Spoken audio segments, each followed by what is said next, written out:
Indigenous peoples all over this continent were able to actually create biodiverse food systems. And what I like to always say is, we didn't plant gardens, we planted forests. We planted whole estuarian ecosystems that gave us fish and oysters and horseshoe crabs and all of these biodiverse food sources.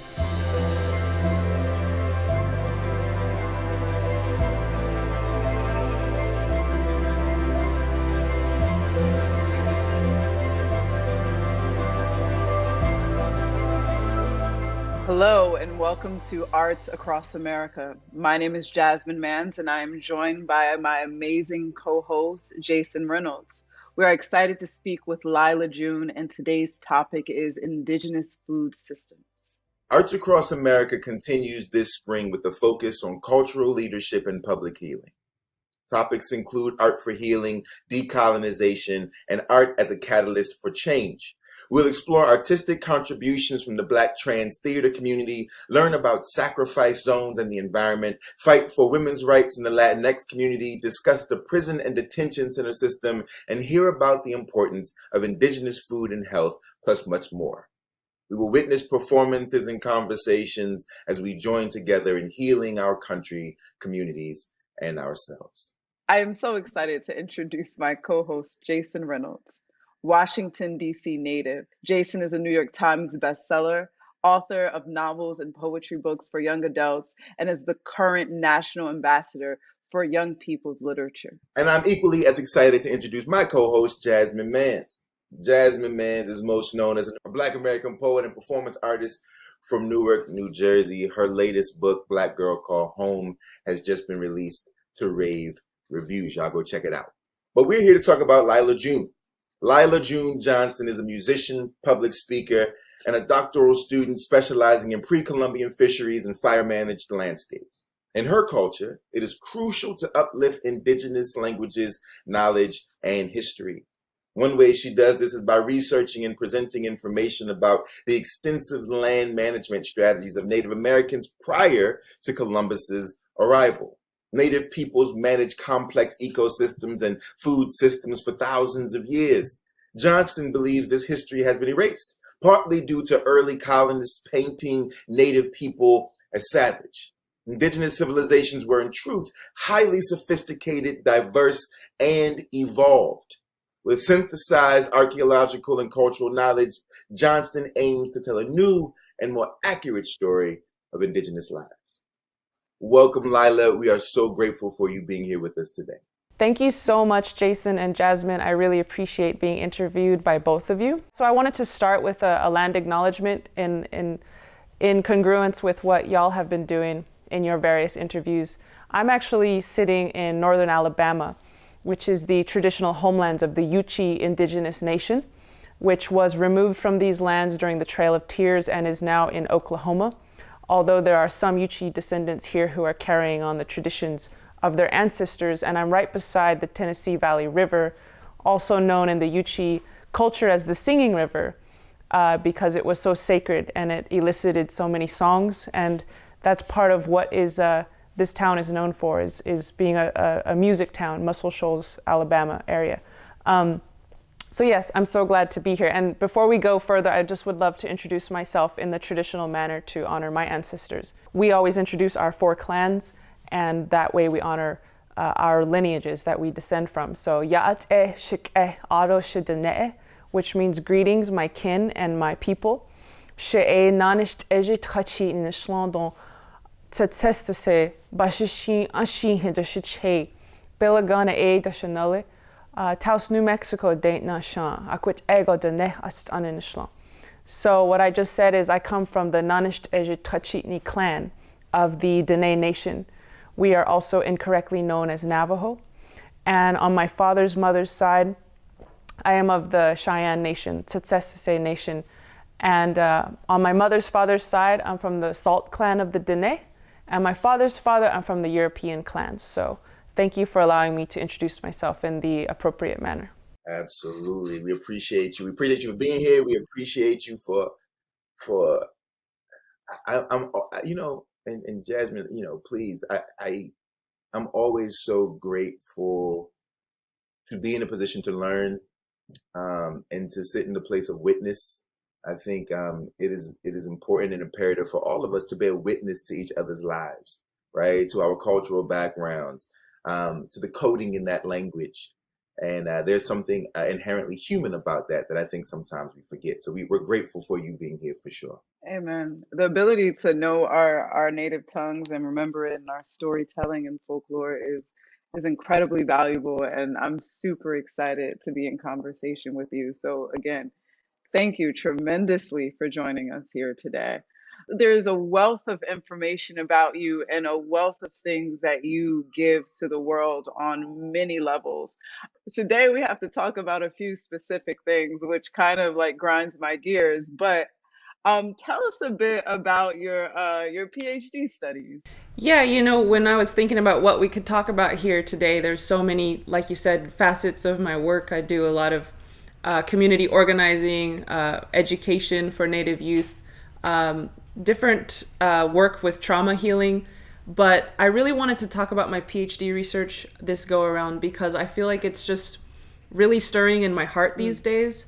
And it's also just such a important topic to convey to the world, because we are all going to need to feed ourselves in a more sustainable and viable way very soon. We're already seeing shortages of various foods across the planet, and even in the US with Tyson's chicken industrial complex basically failing right now as their roosters aren't fertile. And so the food system as we know it now is not really sustainable at all. And it's also something that we artificially uphold with vaccines and antibiotics. And also we uphold this monoculture food system with all of these genetically modified organisms that are resistant to glyphosate, which is sprayed all over the fields, which kills all the weeds. But because they genetically modify the food plants, they are resistant to glyphosate. So we're all eating a lot of glyphosate. But all of these systems are only going to work insofar as these pests or these viruses are not able to evolve strong enough to overcome our defenses. And we are running out of bullets in that sense. And we are approaching the point when we actually don't have we don't have any more tinkering we can do with our defenses to uphold this artificial food system. So Indigenous peoples all over the world, and of course I'm most interested, or not interested, but I'm most knowledgeable about the various nations here in what we call the United States of America, although I prefer to call it Turtle Island. Basically, we have a lot of different systems that have gone on around here, everything from the Chesapeake Bay, which is in Washington, D.C., 10,000 years of oyster fishing out of that bay by Algonquin nations. Under American management, the oyster population has collapsed in less than 300 years. Also the chestnut forests that the Shawnee, the Cherokee, the various Appalachian nations used to uphold through these really beautiful practices were also obliterated, unfortunately. And now the chestnut population has been experiencing a blight and is almost extinct. You also have in California, of course, incredible acorn nations who managed to turn these acorns into a really robust food source, a food staple. And they did so by managing those forests with routine seasonal burns and burning around the edges of these oak trees so that they could eliminate competing vegetation, bring ash into the soil, and also keep the trees spaced apart to prevent disease from ripping through the oak groves. So there's all these really unique ways of looking at food and ways of producing whole food systems. And what I like to say is Indigenous peoples, aka Native Americans, although I don't like to be named after Amerigo Vespucci, who was commissioned to look for people to enslave and gold to extract. So I prefer Indigenous people. Indigenous peoples all over this continent were able to actually create biodiverse food systems. And what I like to always say is we didn't plant gardens, we planted forests. We planted whole estuarian ecosystems that gave us fish and oysters and horseshoe crabs and all of these biodiverse food sources. And our food management strategy was very much rooted in habitat expansion. For example, people always say, oh, the Native Americans followed the buffalo. They don't understand that actually the buffalo followed us. They followed our seasonal burns, our fires, because without our fires, the grasslands would collapse into shrubland or mesic forests. And so our seasonal burns every fall, we're talking low intensity burns, not big crazy burns, burns that creep along the prairie floor. Those would actually bring ash into the soil, and that ash would create nutrients that were available to grasses. And then in the spring, the grasses would grow back very nutrient dense. And who loves nutrient dense grasses but buffalo, elk, deer, antelope, various ungulates that love to eat these grasses? And so one of the ways that we would really maintain our protein source was maintaining the habitat that these protein bases loved to eat.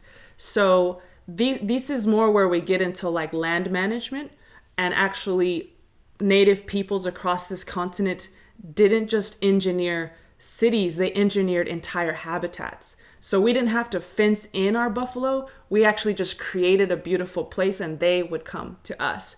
And you see that replete throughout the ecological record, is that Indigenous peoples were experts at not only stewarding habitat and taking care of it, but even augmenting habitat and expanding it and enhancing it, such that, for example, the clam gardens in British Columbia, they would create these intertidal stone walls. And those stone walls, when the tide would go up, and then when the tide would go down, they would catch all the water and sediment, and then that would create a habitat for clams. And so they actually single-handedly, with the construction of these pretty gentle, non-invasive intertidal walls, created clam habitat where there was none. And so we're in a situation where a couple scientists were studying Quadra Island in British Columbia, and they noted that 35% of this gigantic island had the ruins of ancient intertidal clam garden rock walls built by human beings. And they dated these rock walls, and some of them were 6,000 years old. So we're talking really ancient systems where people were actually harvesting and almost luring their food animals to them. There was no fences, there was no caging, there was no corralling. We would just create habitat and our food would come to us. And we would manicure that habitat. We would prune it, we would burn it, we would clip it so that it was open enough for all of our various, we call them relatives, not animals. Our relatives could have a place to live. So in a nutshell, my PhD research is really about unearthing and understanding the really long-standing food traditions of Indigenous peoples before Columbus ever got here, and really showing the world how we can bring these systems back and learning lessons that we can apply to today. And my goal in this is to correct the historical ecological record, and also to elevate and celebrate my ancestors' sophistication and really reframe us from primitive cultures to highly sophisticated cultures that were very deep in their scientific knowledge of specific biomes and how they manage those. So that's really what I'm trying to do in a nutshell. And how do you think today, and I know we all have our answers. I would love your language around this. So how do we get to this such confining capitalism here in America when we talk about our food sources? One of my friends and mentors who's on my PhD committee, actually, she said, you have to think about where our European relatives were coming from. They were coming from Europe, and there was 2,000 years of open warfare going on in Europe. And they had an ethic of extraction and to hoard, to create surplus, because it was so intense in Europe for so long. It was kind of cutthroat, dog eat dog. And that's not their fault. You know, that's the fault of all these different cycles of violence that are very ancient, are not our fault, but they are perpetuated through us because it's very hard for humans to sustain that level of trauma. And so when they came here, their goal was, again, extraction and surplus.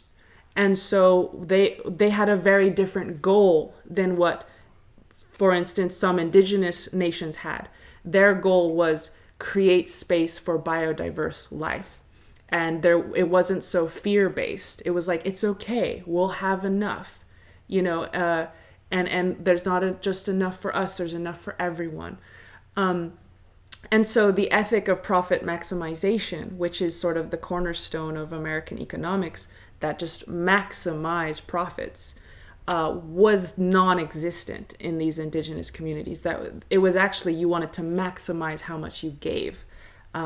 We had competitions in our cultures, which was who could be the most generous, and the potlatch communities in British Columbia and the Pacific Northwest would have these huge feasts, and the leader, the most venerable man, was he who could give away the most gifts to his people. And so we had a very different ethic and a different goal.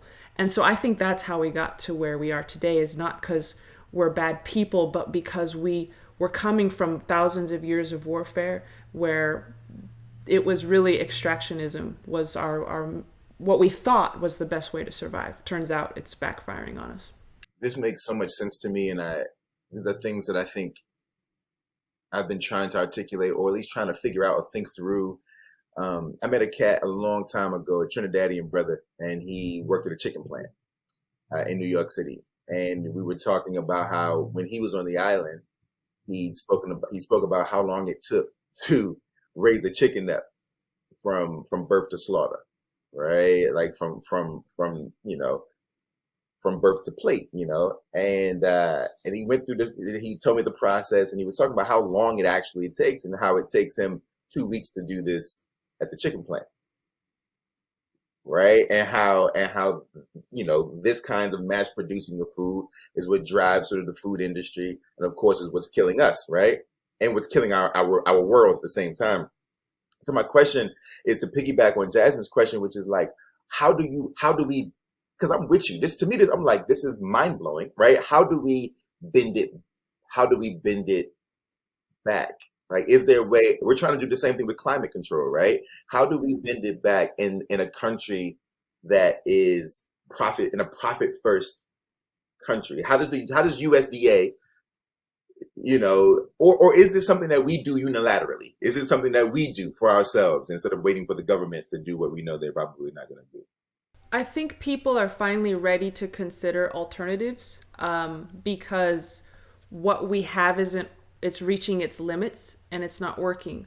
And a lot of ecologists and immunologists and epidemiologists are really linking COVID to the food crisis, because when you destroy habitat, you get maybe a larger group of animals are reduced to maybe 200 individuals. They start to inbreed. So when they inbreed, their immune systems get lower and they get sick faster. And then those sicknesses and illnesses can jump to other species, including humans. They have more chances of doing that. And so our emphasis on monoculture farms and our de-emphasis on augmenting biodiverse habitats has sort of increased the chances that these sort of epidemics will go around. So my point is, I think the way that we bend back is sometimes we got to get burned a little bit. Sometimes we got to have a chicken shortage.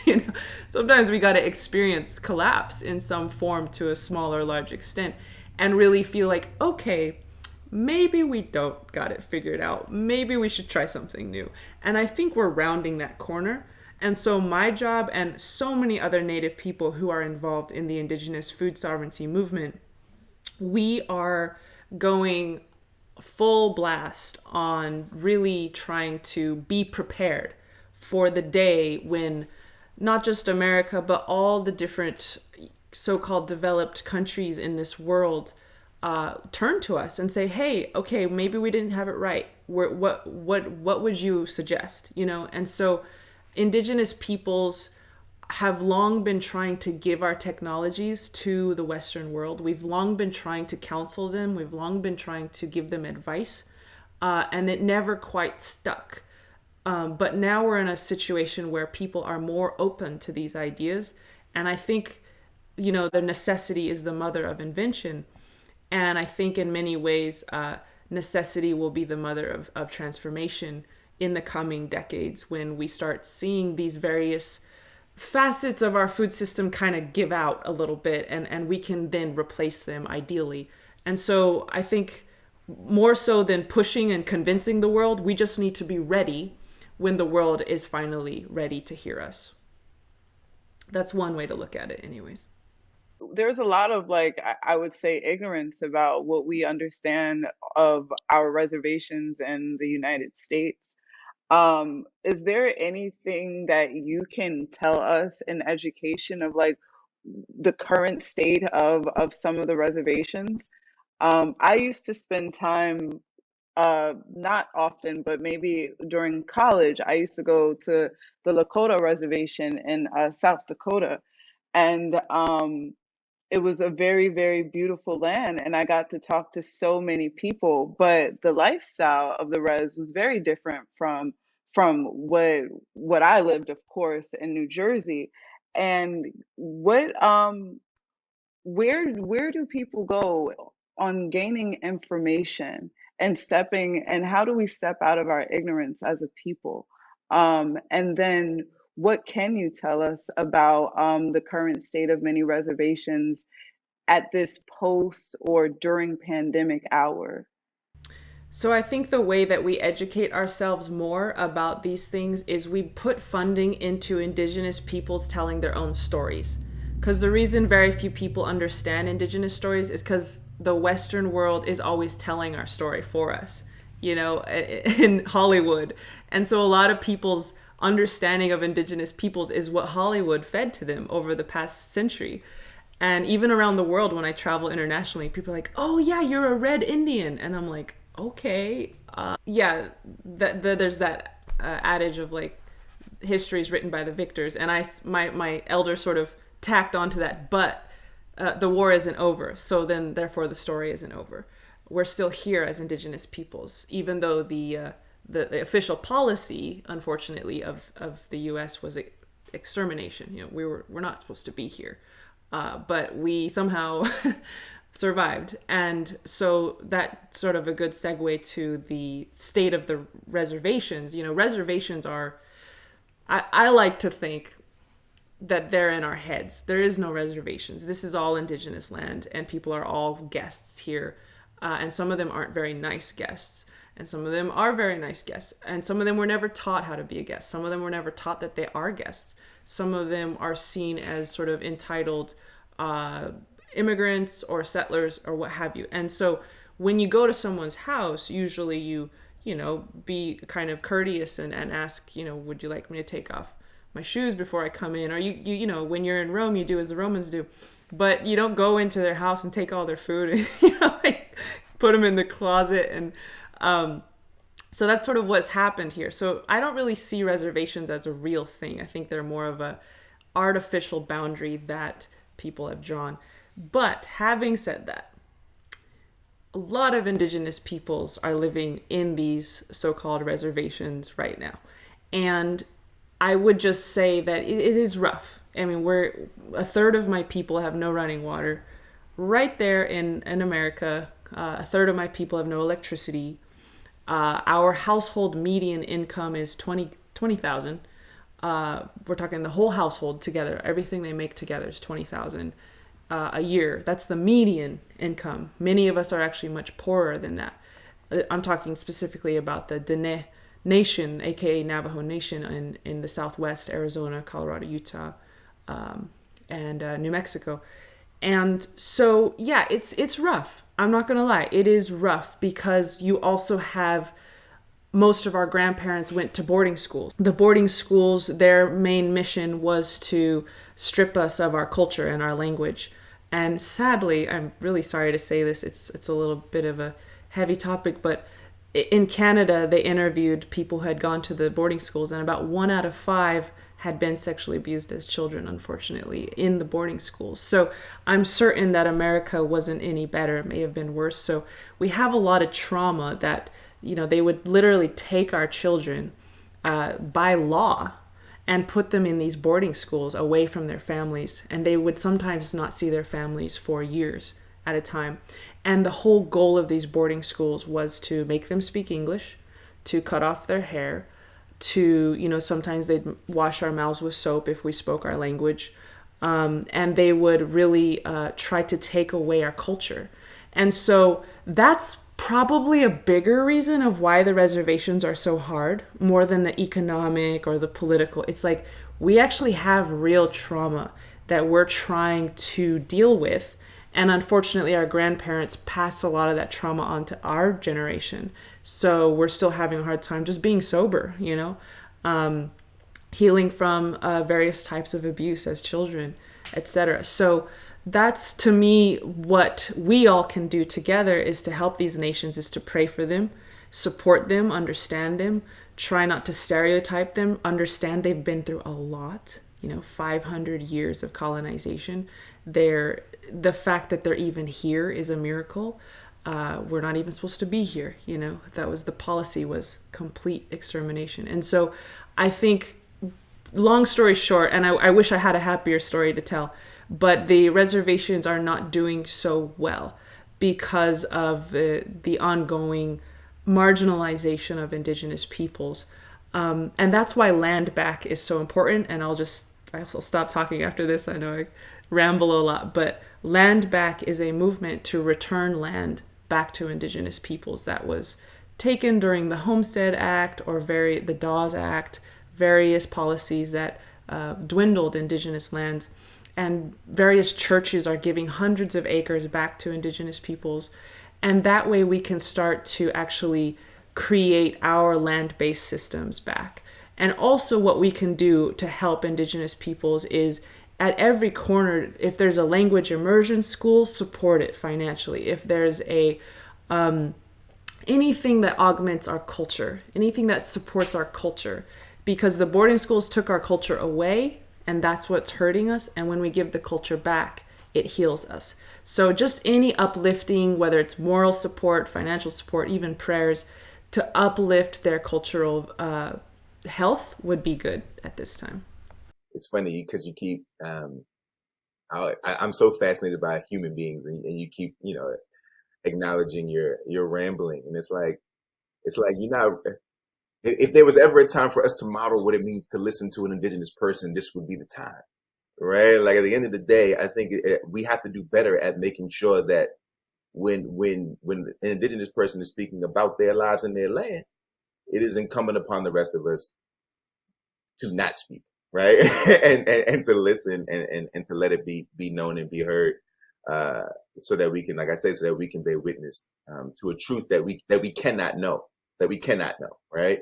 I do want to shift gears just a little bit to talk about music. I am always fascinated with, I know that you're doing a lot of work around ecosystems, and I believe that the practice of art also exists within a kind of ecosystem in certain ways, especially the practice of music. The art of music, I think, is probably the one that feels most encapsulated by an ecosystem, in terms of whether it be collaboration with a human being or collaboration with an instrument, or even just the usage of voice and what voice can do to the human psyche, and the necessity of us doing this thing, using our voices, singing our songs, whatever those songs might be, using our instruments, using our bandmates, using all the things. I think it's its own ecosystem. And so I guess I just want you to connect what you do as a musician, whether it be in topic or whether it be in intention, or whether it be in style and process, to your work around Indigenous food systems. So to me, the music is more about healing the soul, and the science and the PhD work and sort of the more on the ground feeding each other is also about healing the soul, but it's also about healing the body. and it's about more logistical, how are we going to eat tomorrow, and how are we going to eat in a way that takes care of all life instead of depriving all life. And so the music to me is really about, I usually focus on different topics. For instance, like how to heal from low self-esteem, or how to heal our lack of motivation as Indigenous peoples. How can we get motivated again to really to stand back up and not give up the fight, so to speak. Or I've written songs that are about the trauma of being a boarding school descendant, and how that feels. So to me, the music is a little bit more about healing our minds and our souls and our hearts, because part of the only reason that I'm able to do my PhD is because my elders helped heal my soul, my mind, my heart. I mean, I started doing drugs when I was 11 years old. When I was 20, I'm 31 now. When I was 20, I was a hot mess. And it's because of the boarding schools. It's because of the isolation of Indigenous communities and the drugs that end up coming into these impoverished communities and things like that. I was very, very traumatized growing up. And so to me, the music is like, let's heal people so that they can even stand up again, so they can even be sober again, so they can even just love themselves again, so that then they can do maybe bigger projects like feeding ourselves. But a lot of times, that the healing of our hearts is such an important thing. And it's what allows us to do anything beyond that. And so to me, the music is like the root.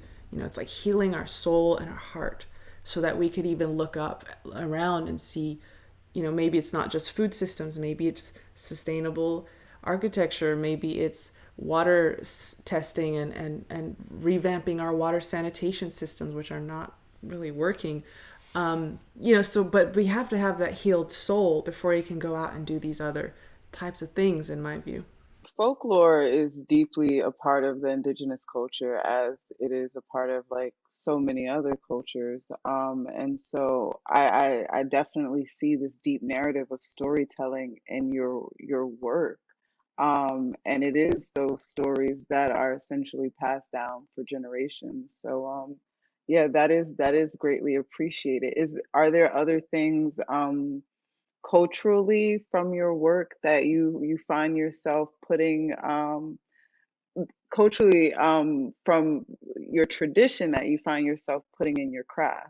Yeah, I think I would hope that all of my pieces of art or whatever I do are not just informed by my Indigenous cultural background, the worldview, the songs, the ceremonies, the ways of praying with, cornmeal or corn pollen, or all the different ways we would just sort of understand the world and make sense of the world. But I would hope it would not even be informed by all that, but would be a reflection of that, ideally. And so I'm always on the search for more knowledge about my own people. I'm always trying to gather more stories, listen to more elders, understand more of our language, understand more of our devices, like our symbols that are like compasses to help us understand the world, so that I can then share that with my younger brothers and sisters, so that they can understand how to walk in the world, and also share it with the world to the extent that it's appropriate, share our cultural knowledge with the whole world, because these ideas are not just for Native people, they're for all of humanity. And all of humanity knew all this stuff at one point too. We're all meant to be connected to these cultural stories that heal us. In these sort of like Mexican and Ecuadorian communities, they say la cultura cura, which means culture cures. That if we can bring back our stories, our traditions, our understandings of, you call it folklore, but our creation stories, those were all meant to give us the ability to understand the world and to be healthy in the world. So yeah, I'm always trying to bring that out to everyone and not be stingy with the teachings, but be generous and be like my ancestors were, which were always wanting to help everyone, no matter what color skin they had, no matter what language they spoke, Diné means you're my people. Every person is your people. Lyla June, it has been a great pleasure to sit and fellowship with you today. I can speak for both Jason and myself when I tell you we've learned so much, and these gems will stick with us for forever. So, peace to you. Thank you. And now we're going to hear Lyla June perform some original songs for us, which is the moment I've been waiting for personally. I hope you all enjoy. So this song is really about my journey to Stanford University and graduating there with honors and, doing all the fancy academic work, and really questioning how prestigious that really is. Because I often talk about how, Stanford is so many libraries and professors, but they couldn't even teach me Navajo. They couldn't teach me my own language. And so the only person who can teach me that is my grandmothers. And really questioning where is the knowledge really in this world. And also mentions my grandmother who was forced into boarding schools. And it's just a song kind of challenging Western education in general as the sort of the be-all end-all curriculum. So here we go.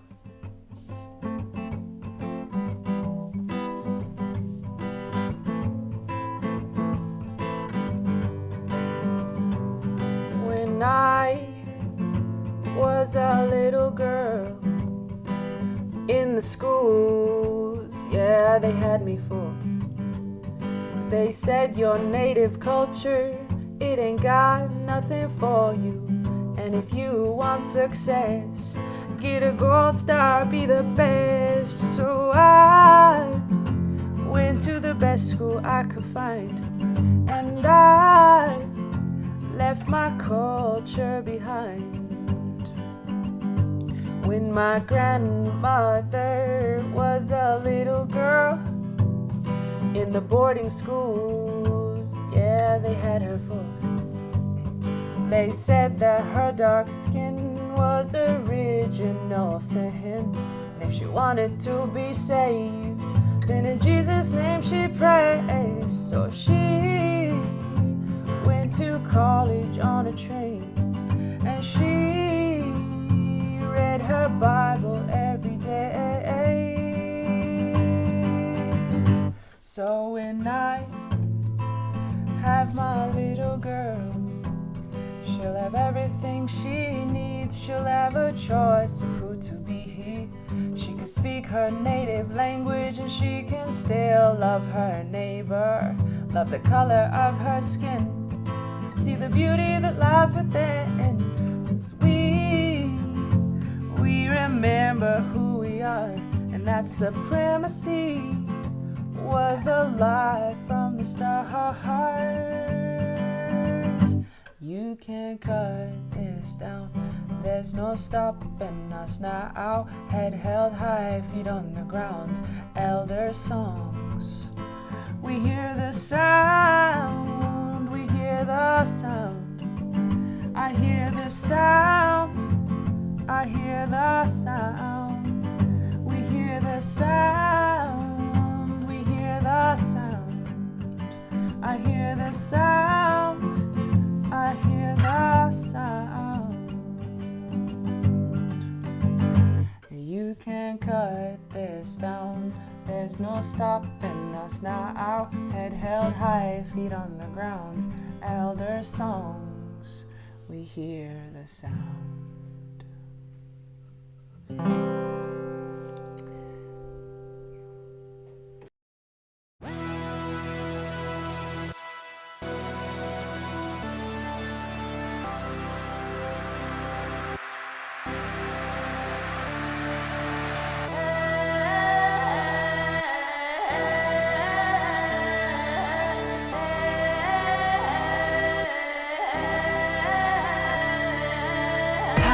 Traveler, running faster, warrior is born, battle to be won, past, trauma, future, hurt. I'm a child of the dirt and I'm ready to give birth, planting a dream, panting I breathe, running towards the future with a handful of seeds, stronger than greed, I am stronger than hate. I stand under the shades of trees planted so long ago, a product of ancestral love.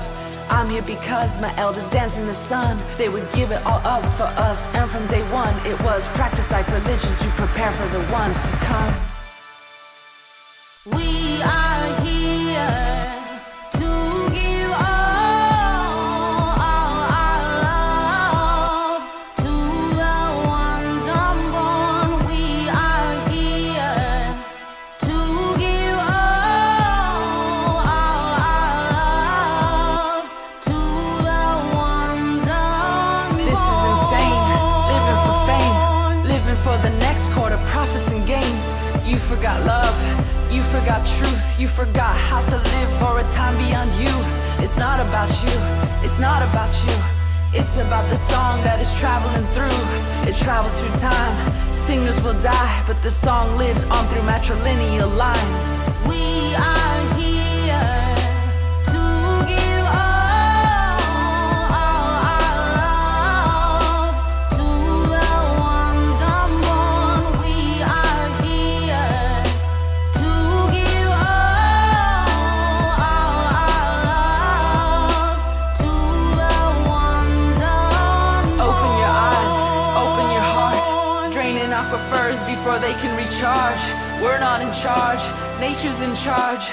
Look to the stars, remember who you are. Stay humble or fall, we don't know it all. And we are not exempt from natural law. Live selfishly and the structure will fall. But if we live for those unborn, then the song will go on. So before you take a book off the shelf, take a look inside yourself. Answers come to you at light speed. I'm searching for knowledge that I can't find on a news feed. Knowledge found through intuition, knowledge found through fasting and dancing. This ain't superstition, it's ancestral tradition.